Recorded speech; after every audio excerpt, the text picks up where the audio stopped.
I'm going to go ahead and turn it over to Joe Holland. Thank you, Ed, and great to hear your voice, Marie. I love what you said about cooking. My father always told me, marry an Italian woman and you'll be so happy.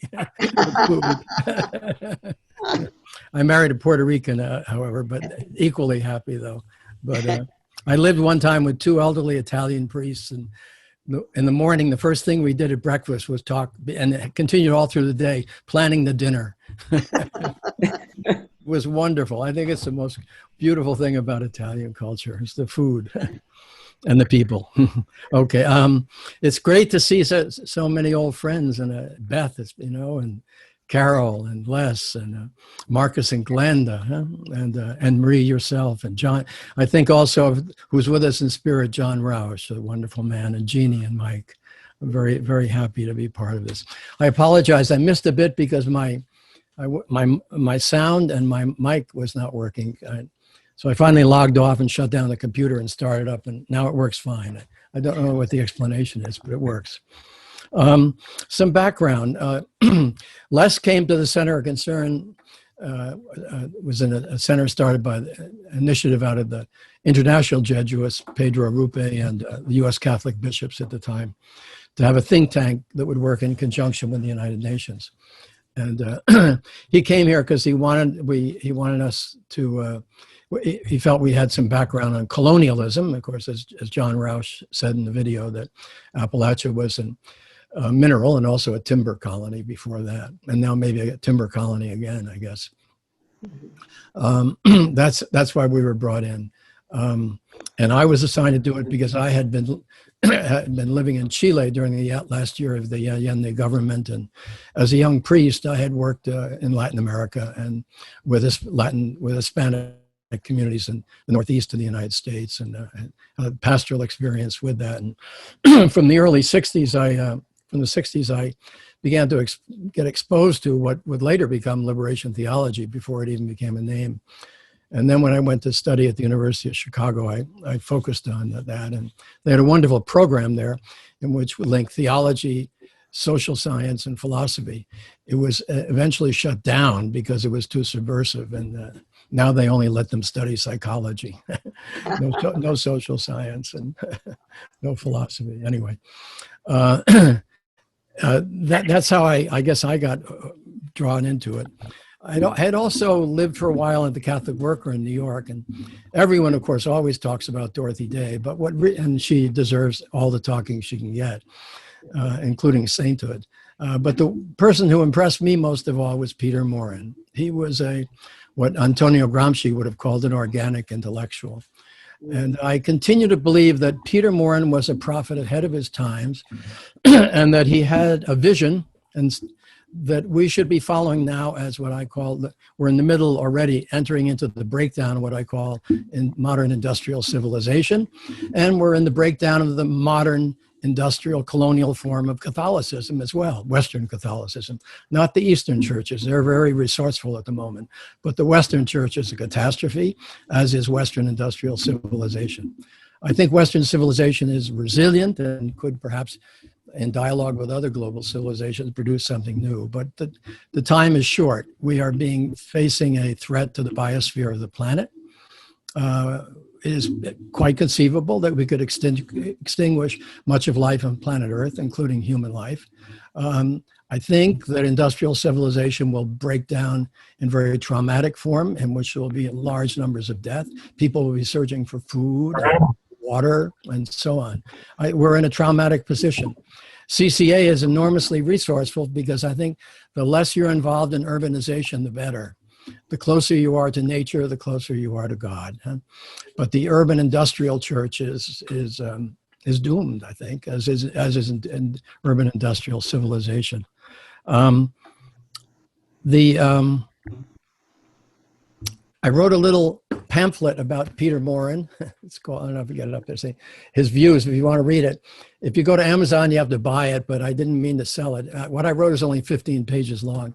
And on my website, joe-holland.net, you can download a PDF of it. But I truly believe he had a 3-part program, and CCA has implicitly, I think, been following that. I won't get into it at all, but And also, there's been a great deal of talk about women religious here, and what they accomplished was just extraordinary, just extraordinary.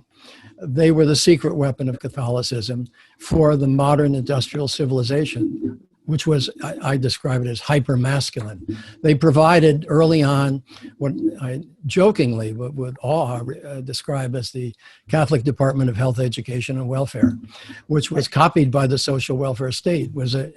Social welfare state just picked up what Catholic sisters had done early on, right from the beginning, because women in the rural peasant villages had provided all these services.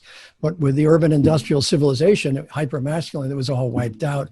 And then women religious came in and began to rebuild the feminine side of that was missing from modern industrial civilization. Now we must go deeper, I think. The most fundamental change is the shift to ecological spirituality. And that's much deeper than care for the earth.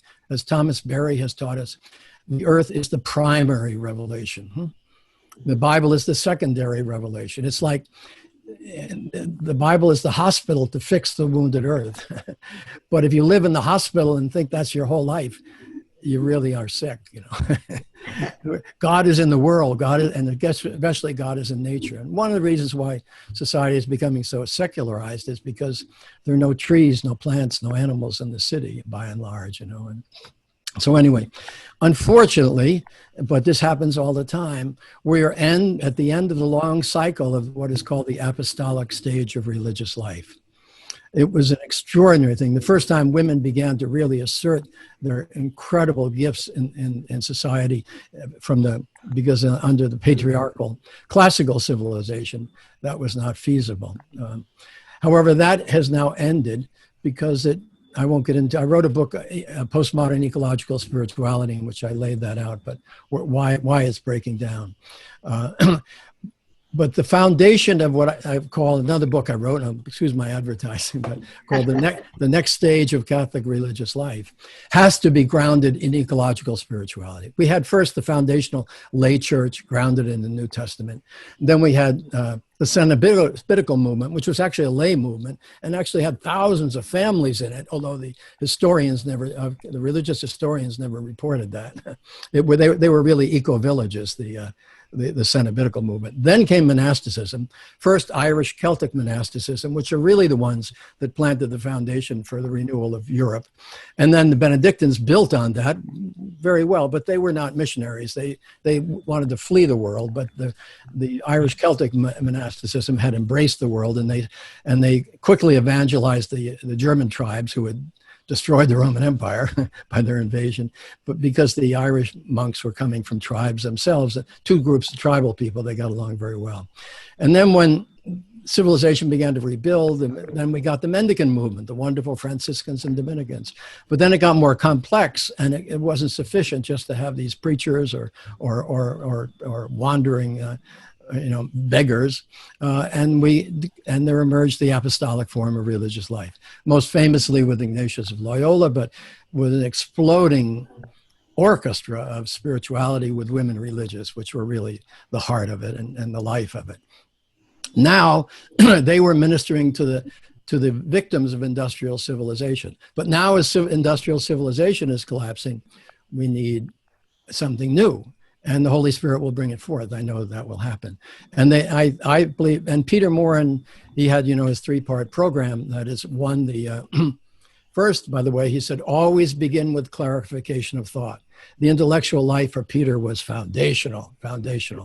And Peter, by the way, did not reject technology, although a lot of Catholic workers think he did. For heaven's sakes, he teamed up with a big, giant printing press in the pre-electronic era to produce a newspaper right away, with Dorothy. So he is pro-technology, but which technology? Of course, now it must be the electronic technologies. But his 3-part thing is, first of all, that you have to have that you have the 3-part, the Green Revolution, what I would call eco-villages. He called them communes. Catholic workers thought it was a farm, but Peter actually gave an interview saying the Americans think that you're supposed to leave everybody and go start a farm by yourself. No, in French, commune means village. You create a village. Or more importantly, as what's his name in Abington, Virginia.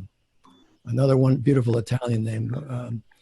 The organic farmer, Les, and you know, and Beth, you know him. Anthony Flacco.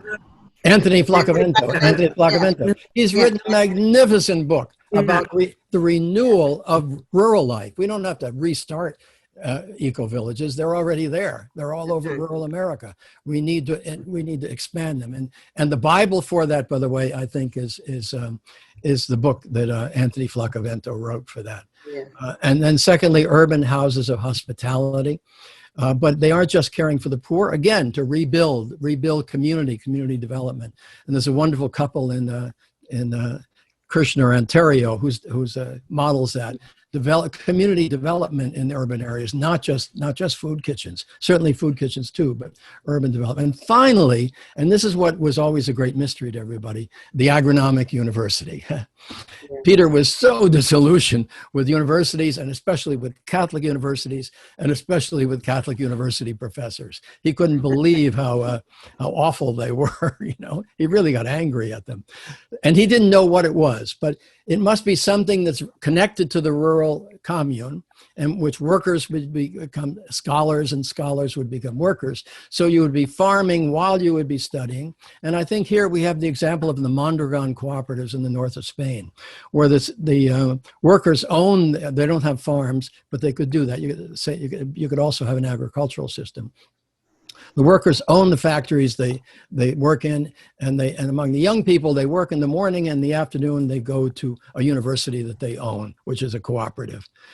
So I think we need a rural cooperative university system and a rural cooperative system that would be rebuilt tremendously, and this would be a great and wonderful challenge for CCA in the future. I just would say that we are in the middle of a traumatic, confusing, frightening and dangerous period of human history in which the very life system at the planet is at stake. Nothing less than that. Huh?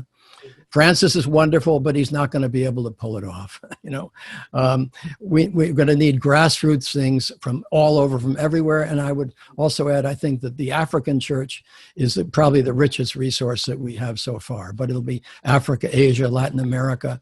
I think Europe and North America will have to follow the lead of the global South. But the Holy Spirit is present in the whole world. And I know something will happen despite the terrible traumas that will come. Something will happen that will begin to regenerate the life system of the planet. And I think CCA could play a major prophetic role of that in the future. Thanks so much. Thanks, Joe.